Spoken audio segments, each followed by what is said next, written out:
నమస్కారం. SLT news స్వాగతం. నా పేరు లక్ష్మీకుమారి. ముందుగా ఈనాటి వార్తల్లోని ముఖ్యాంశాలు.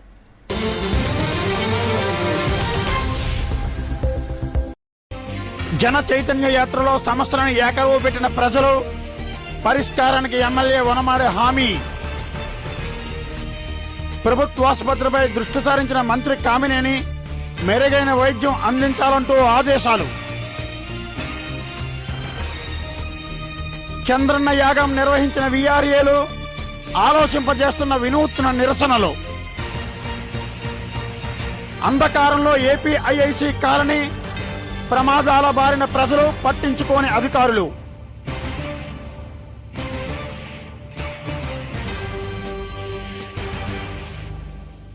సమస్య పరిష్కరించాలని పలువురు ప్రజలు కాకినాడ ఎమ్మెల్యే వనమాడి వెంకటేశ్వరరావుకు విజ్ఞప్తి చేశారు.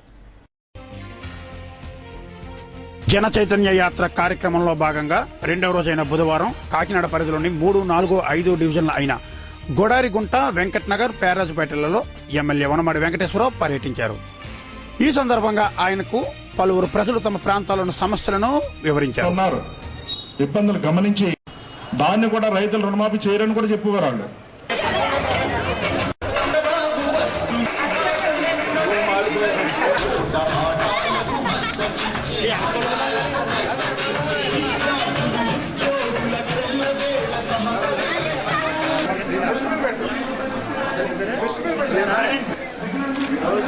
మంచి హార్ట్ ఉంది దాంట్లో పెద్ద పెద్ద సిటీలో ఉన్నాడనుకో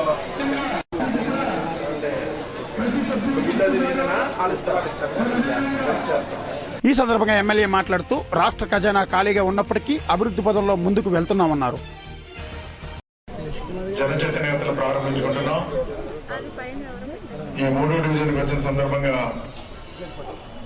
మరి ఇక్కడ ఉన్నటువంటి నాయకులు, జన్మభూమి కమిటీ సభ్యులు, పెద్దలందరూ కూడా స్వాగతం పలికిన వారందరికీ కూడా ముందుగా ధన్యవాదాలు తెలియజేసుకుంటున్నాం. ఈ కార్యక్రమంలో పాల్గొన్న ప్రతి ఒక్కరు కూడా ముందుగా నా నమస్కారాలు కూడా తెలియజేసుకుంటున్నాం. మరి నిన్ననే మనం రాష్ట్ర వ్యాప్తంగా కూడా జనచైతన్యతలు ప్రారంభించుకోవడం జరిగింది. ఈ జనచైతన్యతల ముఖ్య ఉద్దేశం కూడా నిన్న అన్ని విషయాలు కూడా ప్రజలకు తెలిసే విధంగా కూడా చెప్పడం జరిగింది. అదేవిధంగా మన కాకినాడ నగరంలో కూడా నిన్న ప్రారంభించుకున్నప్పుడు మరి నిన్న 24వ డివిజన్, 25వ డివిజన్, 26వ డివిజన్ ప్రారంభించుకున్నప్పుడు ప్రజా సమస్యలు ఏమున్నాయో అన్ని కూడా తెలుసుకోవడం జరిగింది. అదేవిధంగా ఈ రోజు 3వ డివిజన్ లో ఈ రోజు ప్రారంభించుకుంటున్నాం. సాయంత్రం 4వ డివిజన్, 5వ డివిజన్ కూడా. ఈ రోజు ఈ 3వ డివిజన్ లో మనం పర్యటించినప్పుడు ఈ ప్రాంతంలో ఉన్న నాయకులు కానీ, పెద్దలు కానీ ఇప్పటికే మనం చాలా కార్యక్రమాలు చేసుకుంటూ వచ్చాం. ఈ రాష్ట్రం విడిపోయిన తర్వాత అనేక ఇబ్బందులు వచ్చినాయి, మనకి కష్టాలు వచ్చినాయి.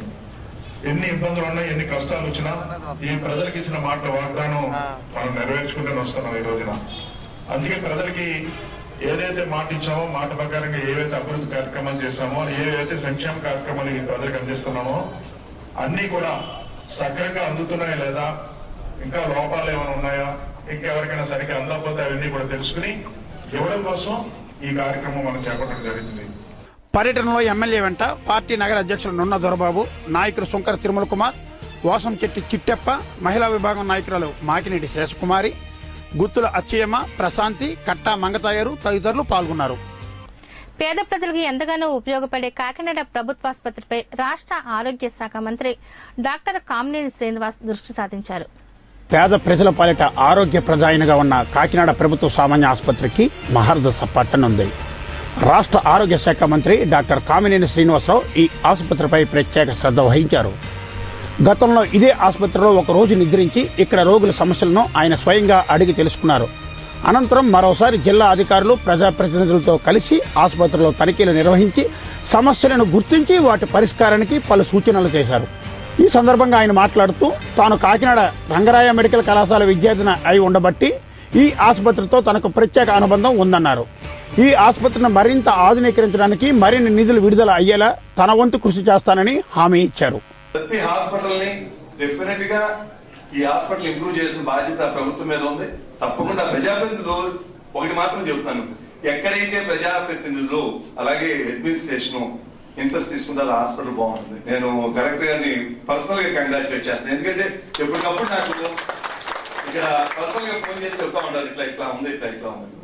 అట్లా తీసుకోకపోతే ఒక్కసారి నాకు ఇంకా గుర్తు, ఎవరన్నా చేస్తే మంచి చేస్తే మనం చేయకోకుండా ఎవరి మీద నెపం చేస్తే కరెక్ట్ కాదు. మనం మంచి చేస్తే డెఫినెట్ గా ప్రజలు అప్రిషియేట్ చేస్తారు, అలాగే మంచి జరగకపోయినా అంటారు. ఎందుకంటే మీకు రీసెంట్ ఎగ్జాంపుల్, మన గోదావరి పుష్కరాల్లో డిపార్ట్మెంట్ చాలా బాగా చేసి 96% అప్రూవల్ రేట్ తీసుకొచ్చారని డెఫినెట్ గా అదంతా వేరేది. మన డిపార్ట్మెంట్ బాగా పనిచేసిందని గర్వంగా చెప్పుకోగలరు. It's beyond anybody's expectation. Health ఇంత బాగా చేయగలరా? పొలిటికల్ నాకు మీ స్థానిక ఎమ్మెల్యే వెంకటేశ్వరరావు ఎప్పుడు కనపడి ఇంకేం మాట్లాడు, గవర్నమెంట్ జనరల్ హాస్పిటల్ తప్ప ఉండదు సార్ మాట్లాడు. ఇవాళ మాట్లాడితే ఇవాళ చెబుతాడు, రేపు కనపడితే రేపు చెబుతాడు, ఎల్లుండి అంతే. ఇంకా రాజం గారు నాకు ఇక్కడ ఏం జరుగుతుందో కళ్ళకి కనపెట్టినట్టు చూపిస్తున్నారు. కార్యక్రమంలో పాల్గొన్న హోంశాఖ మంత్రి నిమ్మకాయల చినరాజప్ప మాట్లాడుతూ ఇక్కడ డాక్టర్లు సిబ్బంది రోగులతో సరళంగా మృదువుగా మాట్లాడితే సగం రోగం అప్పుడే నయమవుతుందని సూచించారు. ముఖ్యమంత్రి గారు చంద్రబాబు నాయుడు గారు మెడికల్ హెల్త్ సంబంధించి బాగా మార్పు తీసుకురావాలని చెప్పి ఉద్దేశంతో అనేక కార్యక్రమాలు తీసుకోవడం జరిగింది. ఇవాళ ఎన్టీఆర్ సేవని మరి ప్రైవేట్ గంట మన జనరల్ హాస్పిటల్లో ఇచ్చి దీని మెరుగైన వైద్యం చేయించి ఆ డబ్బులు మనం మళ్ళీ హాస్పిటల్లోనే యంత్రాలు కొనుక్కొని చేసే విధంగా చర్యలు తీసుకోవడం జరిగింది. ఉదాహరణకి నేను కొత్తపేట వెళ్ళాను. కొత్తపేట హాస్పిటల్కి ఆరోగ్య సేవ ద్వారా వచ్చిన 20 లక్షల రూపాయలతోటి మళ్ళీ మిషన్స్ కొనుక్కుని దాన్ని మర్యాద ఓపెన్ చేయించాను. అంటే ఆరోగ్య సేవ కింద ఇలా ప్రైవేట్ వైద్యాన్ని ఎంకరేజ్మెంట్ కంటే మనకే జనరల్ హాస్పిటల్ కాకినాడ తప్పించి ఇలాంటి పెద్ద హాస్పిటల్ అన్ని కూడా మంచి డాక్టర్స్ ఉన్నారు. మనకి ఈ ల్యాబ్లు కానీ ఇవన్నీ కూడా బాగా చేసుకుని ఆ డబ్బు ఉపయోగించుకుని ప్రభుత్వానికి ఉపయోగించుకుని మనం దాన్ని ఇంప్రూవ్ చేసుకోవడానికి అవకాశాలు ఉన్నాయి. ఇప్పటికే గౌరవ ముఖ్యమంత్రి గారు కానీ మంత్రి గారు కానీ దీని మీద కాన్సన్ట్రేషన్ చేశారు. ఎందుకంటే ఆయన మనకి ఇక్కడికి వచ్చి నిద్రపోవడం జరిగింది. మేము కూడా మొదటి నుంచి కూడా మరి ఈ హాస్పిటల్ రావాలి, ఎందుకంటే మాకు రోజు ఎవరో ఒకటి పేషెంట్ ఉంటాడు. మేము రావాలంటే నాకు చాలా బాధగా ఉండేది. వచ్చే 4-3 సార్లు వచ్చి చాలా ఇబ్బంది పడ్డారు. ఇక్కడికి వచ్చి మరలా గత నెల కింద వచ్చారు. వచ్చిన తర్వాత చాలా హ్యాపీగా ఉన్నారు. బాగుంది అని మార్పు తీసుకొచ్చగలిగారు అని చెప్పి మళ్ళీ మంత్రి గారు కూడా చెప్పాను. తన ఎంపీ లేట్స్ నిధుల నుండి ఈ ఆసుపత్రికి ₹1 కోటి అందించనున్నట్లు కాకినాడ ఎంపీ తోట నరసింహం ఈ సందర్భంగా ప్రకటించారు. మన కామినేని శ్రీనివాస్ గారికి, అలాగే శ్రీమతి పూర్వ మారకొండ గారికి, మన జిల్లా కలెక్టర్ శ్రీ అరుణ్ కుమార్ గారికి, ఈనాటి కార్యక్రమానికి చేసినటువంటి మన కాకినాడ రంగరాయ మెడికల్ కాలేజ్ అలాగే గవర్నమెంట్ జనరల్ హాస్పిటల్ సంబంధించినటువంటి వైద్య అధికారులకు, మరి వైద్య సిబ్బందికి కాకినాడని అభివృద్ధి చేయాలి, ముఖ్యంగా కాకినాడకి సంబంధించిన జనరల్ హాస్పిటల్ అభివృద్ధి చేయాలనే ఉద్దేశంతో సుమారు 4-5 దఫాలుగా మన ఈ హాస్పిటల్ సందర్శించడం, మరి ఇక్కడ రివ్యూస్ పెట్టడం, అభివృద్ధి విషయంలో కానీ శానిటేషన్ విషయంలో కానీ మరి ఇతర సంబంధించినటువంటి అనేక అంశాల మీద మరి అధికారులతోటి మరి వైద్య అధికారులతోటి కూడా అనేక దఫాలుగా చర్చలు జరపడం జరిగింది. అభివృద్ధి పరంగా మరి ఈ రోజు హాస్పిటల్ అభివృద్ధి చెందాలంటే సహజంగా ప్రభుత్వ పరంగా నిధులు రావాల్సినటువంటి అంటే చాలా ప్రఖ్యాతులుగాంచినటువంటి ఈ 2-3 జిల్లాల్లోని కూడా మరి విశాఖపట్నంలో మనం ఏదైతే కేజీహెచ్ ని పేరు చెప్పుకుంటామో తర్వాత పేరు కాకినాడ జీజీహెచ్ చెప్పుకోవడం జరుగుతుంది. కార్యక్రమంలో ఎమ్మెల్యేలు వనమాడి వెంకటేశ్వరరావు, పిల్లి అనంతలక్ష్మి, తోట త్రిమూర్తులు, జిల్లా పరిషత్ చైర్మన్ నామన రాంబాబు, ఆసుపత్రి superintendent doctor P Venkatabuddha, doctor Lakshmojinaidu, doctor Muralikrishna తదితరులు పాల్గొన్నారు. గత 3 నెలలుగా తాము పూర్తి అంధకారంలో ఉన్నామని కాకినాడ ఏపీ ఐఎస్సీ కాలనీ ప్రజలు వాపోతున్నారు. అది నగర ముఖద్వారం వద్ద ఉన్న ఏపీ ఐఐసీ కాలనీ. ఈ కాలనీ పరిస్థితి చూస్తుంటే కారడవును తలపిస్తుంది. గత 3 నెలల కాలంగా ఇక్కడ వీధి లైట్లు వెలగడం లేదు. దీంతో ఈ ప్రాంతమంతా తీవ్ర అంధకారం నెలకొంది. దీనికి తోడు ఈ ప్రాంతంలో లారీలు, ఇతర వాహనాలు నిలిపి ఉంచడంతో చీకటిలో ప్రయాణికులు అనేక ప్రమాదాలకు గురవుతున్నారు. ఇక్కడ వీధి లైట్లు వెలిగించాలని స్థానికులు గ్రీవెన్స్ లో ఫిర్యాదు చేసినప్పటికీ అధికారులు పట్టించుకోవడం లేదని వాపోతున్నారు. ఈ సందర్భంగా స్థానికులు సాయి ప్రకాష్, బాబురావులు మాట్లాడుతూ తమ సమస్యను ఇప్పటికైనా అధికారులు గుర్తించి తమ ప్రాంతానికి వెలుగును అందించాలని కోరుతున్నారు. సుమారుగా ఒక 3-4 నెలల నుంచి ఇట్లాంటి సమస్య చూస్తున్నామండి. ఇది రమణయ్యపేట గ్రామ పంచాయతీలో పిఠాపురం కాకినాడ ప్రధాన మార్గంలో ఉన్నటువంటి ప్రదేశం. ఇది ఏపీఐసి కాలనీ ఏరియా అంటారు. ఇక్కడ తరచుగా యాక్సిడెంట్లు జరగడానికి వీటన్నిటికి కూడా కారణం ఈ వీధి దీపాలు సరిగ్గా వెలగకపోవడం. దీని మీద ఇప్పటికే చాలా ప్రజాధనాన్ని దుర్వినియోగం చేశారు అని చెప్పి స్థానికులు భావిస్తున్నారు. అయితే ఇక్కడ ఈ మధ్యకాలంలో చూసినట్లయితే చాలా ఘోరమైనటువంటి యాక్సిడెంట్లు కూడా ఇదే ప్రదేశంలో ఈ వెలుతురు సరిగ్గా లేకపోవడం లాంటి జరుగుతున్నాయి. అంతేకాకుండా స్థానికంగా ఇక్కడ ఉన్నటువంటి విద్యా సంస్థలకు వెళ్ళేటువంటి విద్యార్థులకి, వాటి నుంచి వెనక్కి వచ్చేటువంటి విద్యార్థులు, వీళ్ళందరికీ కూడా సాయంత్రం కాలంలో వాళ్ళు క్లాసుల నుంచి వెనక్కి వచ్చేటప్పుడు కూడా వాళ్ళు చాలా భయంగా తల్లిదండ్రులందరూ కూడా భయపడుతూ తమ పిల్లల కోసం అని చెప్పి రోడ్లు కాస్త నిలబడాల్సినటువంటి పరిస్థితి వస్తోంది. కాబట్టి స్థానిక ప్రజాప్రతినిధులు అయితేనేమి, లేకపోతే పంచాయతీ అధికారులు అయితేనేమి దీని మీద R&B వారితో సైతంగా దృష్టి పెట్టాల్సినటువంటి అవసరం ఉంది అని చెప్పి స్థానికులందరూ భావిస్తున్నారు. సార్, ఈ లైటింగ్ లేక చాలా ఇబ్బంది అయిపోతున్నారండి. యాక్షన్లు వెళ్ళిపోతున్నాయండి. డివైడర్ని గుద్దేసి మన బస్సుకి డివైడర్ ఎక్కేసిందండి. తర్వాత ఈ లారీలన్నీ సైన్ పెడుతున్నారండి. గ్రీవెన్స్లో ఇదివరకు MDO సార్కి ఇచ్చామండి, పట్టించుకుంటూ ఒక 10 రోజుల్లో ఏం చేస్తామన్నారండి. అప్పుడే 2 నెలలు అవుతుందండి సార్. ఇప్పుడు వచ్చి లైటింగ్ లేదండి, చాలా చీకటిగా ఉంటుందండి. ఇది మెయిన్ ఇండస్ట్రియల్కి మెయిన్ ద్వారం కాబట్టి ఈ సెంటర్ బాగా హెవీ సెంటర్ అండి. హెవీ సెంటర్ వల్ల క్రాసింగ్ జరిగేటప్పుడు మనం సైకిల్ అతను చీకట్లో కనిపించి పడిపోయింది. అతను పిహెచ్సిల పనితీరు మెరుగుపరచాలని జిల్లా కలెక్టర్ అరుణ్ కుమార్ వైద్య ఆరోగ్య శాఖ అధికారులను ఆదేశించారు. కలెక్టర్ కార్యాలయంలో బుధవారం కలెక్టర్ అరుణ్ కుమార్ జిల్లా వైద్య ఆరోగ్య శాఖ అధికారులతో సమీక్షా సమావేశం నిర్వహించారు. ఈ సందర్భంగా కలెక్టర్ మాట్లాడుతూ జిల్లాలోని పిహెచ్సిల పనితీరుపై పలువురిని ప్రశ్నించారు.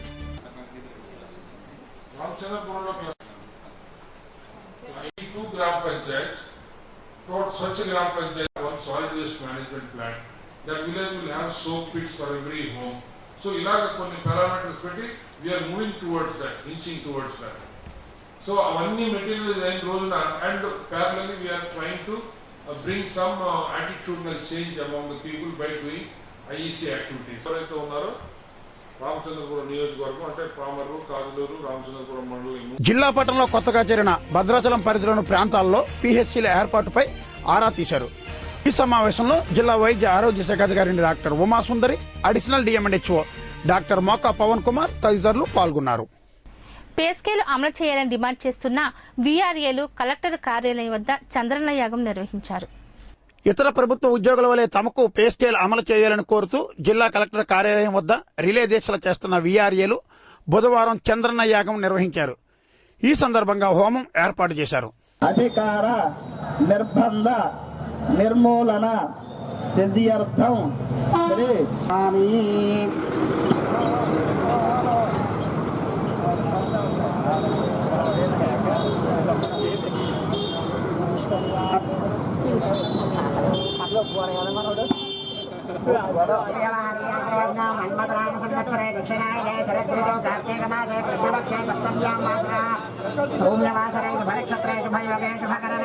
శ్రీ చంద్రన్న యాగ దీక్ష మహోత్సవ అంగత్వేన యథాశక్తి ఆదిత్యాది నవగ్రహ మండప యథాశక్తి పూజాం కరిష్యేంద్రక్షణ హితావస్థేదేవిదక్రమన్నాదమన్నాధ్యాయాదే వస్త్రం విశ్వేండి శుభం వస్త్రాన్ని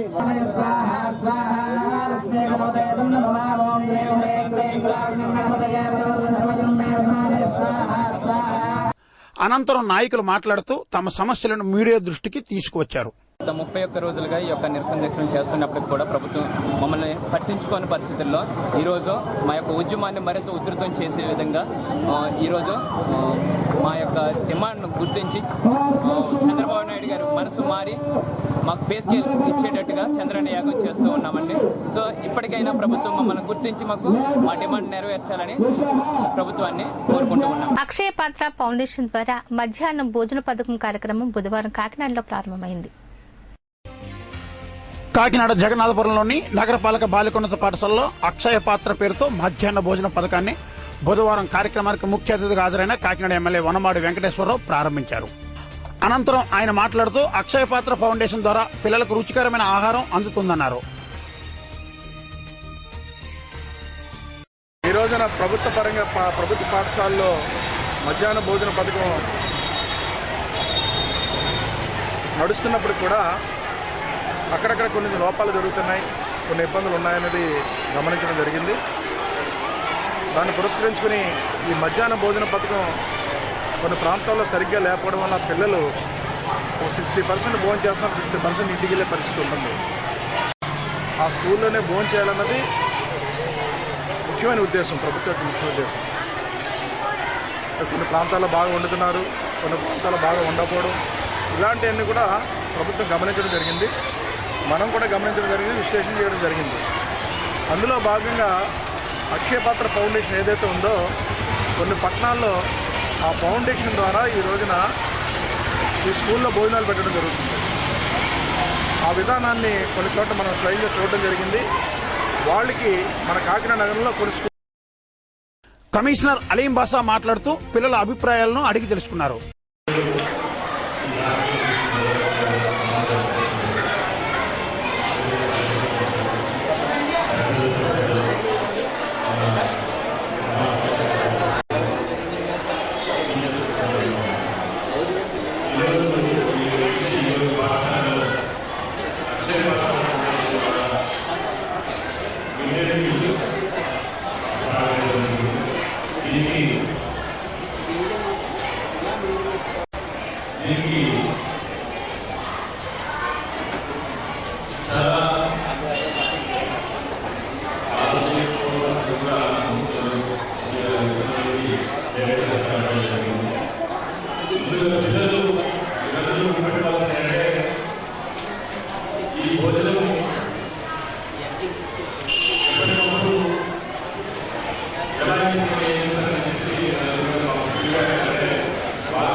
కార్యక్రమంలో అదనపు కమిషనర్ గోవిందస్వామి, తెలుగుదేశం పార్టీ నగర అధ్యక్షుడు నున్న దొరబాబు, మాజీ కార్పొరేటర్ చోడుపల్లి సత్యప్రసాద్ తదితరులు పాల్గొని విద్యార్థులతో సహపంక్తి భోజనం చేశారు. సాంఘిక సంక్షేమ శాఖ ఉద్యోగులు తమ సమస్యలు పరిష్కరించాలని జిల్లా కలెక్టర్కు విజ్ఞప్తి చేశారు. బుధవారం సాంఘిక సంక్షేమ వసతి గృహాల సంఘం అధికారులు కలెక్టర్ అరుణ్ కుమార్ ను కలిసి వినతిపత్రం సమర్పించారు. ఈ సందర్భంగా సంఘం అధ్యక్షులు చిట్టుబాబు మాట్లాడుతూ నూతన ఆంధ్రప్రదేశ్లోని 13 జిల్లాల్లోని కలెక్టర్లకు వినతిపత్రాలు సమర్పించినట్లు చెప్పారు. అధికారులు తమతో వెట్టి చాకిరీ చేయిస్తున్నారని వాపోయారు. కలెక్టరేట్ కార్యక్రమాన్ని వివిధ జిల్లాల్లో, రాష్ట్రంలో ఉన్న 13 జిల్లాల్లో ప్రారంభమైంది. అందులో భాగంగా ఈ రోజు సాంఘిక సంక్షేమ శాఖ వసతి గృహ సంక్షేమ అధికారులు సంఘం తరఫున మా యొక్క డిమాండ్స్ మీద ఇవాళ కలెక్టర్ గారికి డిమాండ్స్ సమర్పించి ఆ డిమాండ్స్ ని మేము కలెక్టర్ గారి ద్వారా మా కమిషనర్కి పంపించుకునే ప్రయత్నంలో ఈ రోజు ఈ కార్యక్రమాన్ని ఇక్కడ చేపట్టడం జరిగింది. ఈ రోజు చలో కలెక్టరేట్ అనే కార్యక్రమం ఇలా మేము చేయడానికి ఇక్కడికి వచ్చాము. మా డిమాండ్స్ ఏంటంటే, మేము 30 సంవత్సరాలు సర్వీస్ చేసిన గ్రేడ్ 1 ప్రమోషన్ కూడా రాకుండా, ఉన్న పోస్టులు ఫిలప్ చేయకుండా గత 10 సంవత్సరాలు బట్టి మన ప్రభుత్వ అధికారులు, పై అధికారులు, కమిషనరేట్ వారు మమ్మల్ని ఇబ్బంది పడుతున్నారు. కానీ అలా 30 సంవత్సరాలు సర్వీస్ చేసి కనీసం ఒక ప్రమోషన్ కూడా నోచుకోకుండా మేము రిటైర్డ్ అయిపోతున్నాము. హెచ్డబ్ల్యూగానే రిక్రూట్ అయ్యి హెచ్డబ్ల్యూగానే రిటైర్డ్ అయిపోతున్నాము. అది వెంటనే ఆ యొక్క పరిస్థితిని తొలగించి ప్రజాస్వామ్యబద్ధంగా మాకు ప్రభుత్వం కల్పించిన హక్కుని మరి కాలరాస్తుంది మా డిపార్ట్మెంట్ హెడ్స్. దాని మీద మేము నిరసన తెలియజేస్తూ మాకు వెంటనే ప్రమోషన్ కల్పించాలని మేము డిమాండ్ చేస్తున్నాము. అలాగే ప్రమోషన్ విషయంలో కూడా ఒక 10 మందికి ఒక గ్రేడ్ 1, 10 మంది గ్రేడ్ 2 హెచ్డబ్ల్యూకి ఒక గ్రేడ్ 1 హెచ్డబ్ల్యూ ప్రమోషన్ ఇస్తున్నారు. అది ఎక్కువ మంది ఉండడం వల్ల ఆ రేషియో సరిపోవటం లేదు. 1:10 కాకుండా 1:3 అంటే 3 గ్రేడ్ 1 హెచ్డబ్ల్యూసీకి ఒక HW promotion, grade 2 HW, grade 1 HW promotion ఇవ్వాలని మేము ప్రధానంగా డిమాండ్ చేస్తున్నాము. మరి మాకు బయోమెట్రిక్ విధానం అనే విషయాన్ని ప్రవేశపెట్టింది ప్రభుత్వం. సరైన సాంకేతిక రూపాలు వచ్చినా కొంతమందికి ఈ బయోమెట్రిక్ మిషన్స్ లేకపోయినా వాళ్ళు చేయమని 100% బయోమెట్రిక్ అటెండెన్స్ పిల్లల చేత చేయించమని మమ్మల్ని డిమాండ్ చేసి మమ్మల్ని హెరాస్ చేస్తున్నారు. అక్కడ సాంకేతిక లోపాలు ఏమైనా వస్తే దాన్ని సరిచేయకుండా మమ్మల్ని ఇబ్బంది పెట్టడమే ప్రధాన లక్ష్యంగా మరి ప్రధాన అధికారులు, ప్రభుత్వ అధికారులు ఇలా మమ్మల్ని ఇబ్బంది పెడుతున్నారు. అది సాంకేతిక లోపాలన్నీ సవరించి మరి 100% బయోమెట్రిక్ అవ్వడానికి సహకరిస్తే మేము 100% ప్రయత్నం చేయడానికి మేము ప్రయత్నం చేస్తున్నాము. మేము కూడా 6 గంటలకు వెళ్ళి డ్యూటీ చేస్తున్నాము. 6 గంటల నుంచి మాకు 9 గంటలకు ఉదయం డ్యూటీ పీరియడ్, తర్వాత 12:30 నుంచి మధ్యాహ్నం 1 గంటన్నర వరకు డ్యూటీ పీరియడ్, అలాగే సాయంత్రం 5 గంటల నుంచి రాత్రి 9 గంటల వరకు డ్యూటీ పీరియడ్. మా డ్యూటీ పీరియడ్ మేము చేసుకుంటూ వివిధ కార్యక్రమాలు మమ్మల్ని వినియోగించుకొని మమ్మల్ని ఇబ్బంది పెట్టడం మరి భావ్యంగా లేదని ఈ యొక్క ద్వారా మీకు ప్రభుత్వానికి తెలియజేసుకుంటున్నాము. మేము డ్యూటీ టైంలో మా యొక్క విధులు సక్రమంగా నిర్వర్తించడానికి చేస్తాము. అదర్ పనులు ఏమన్నా ఉంటే మాకు అప్పగించకుండా మమ్మల్ని ఇబ్బంది పెట్టకుండా అలా చేయమని అరెస్ట్ చేయకుండా ఉండమని మన ప్రభుత్వం మీ ద్వారా మేము మా కమిషనరేట్కి డిమాండ్ చేస్తున్నాం సార్. అలాగే 126 జీవో అని ఒక జీవో ఒకటి ఇచ్చారు మాకు. ఆ 126 జీవోని రద్దు చేయడానికి డ్రాయింగ్ అండ్ డిస్బర్సింగ్ ఆఫీసర్గా మాకు ప్రమోషన్ ఇచ్చారు.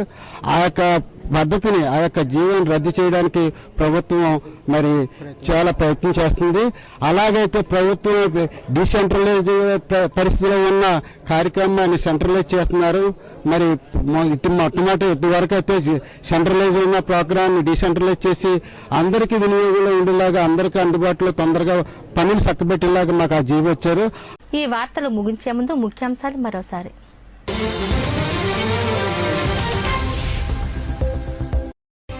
జన చైతన్య యాత్రలో సమస్యలను ఏకరువు పెట్టిన ప్రజలు, పరిష్కారానికి ఎమ్మెల్యే వనమాడే హామీ. ప్రభుత్వాసుపత్రిపై దృష్టి సారించిన మంత్రి కామినేని, మెరుగైన వైద్యం అందించాలంటూ ఆదేశాలు. చంద్రన్న యాగం నిర్వహించిన వీఆర్ఏలు, ఆలోచింపజేస్తున్న వినూత్న నిరసనలు. అంధకారంలో ఏపీఐఐసి కాలనీ, ప్రమాదాల బారిన ప్రజలు, పట్టించుకోని అధికారులు.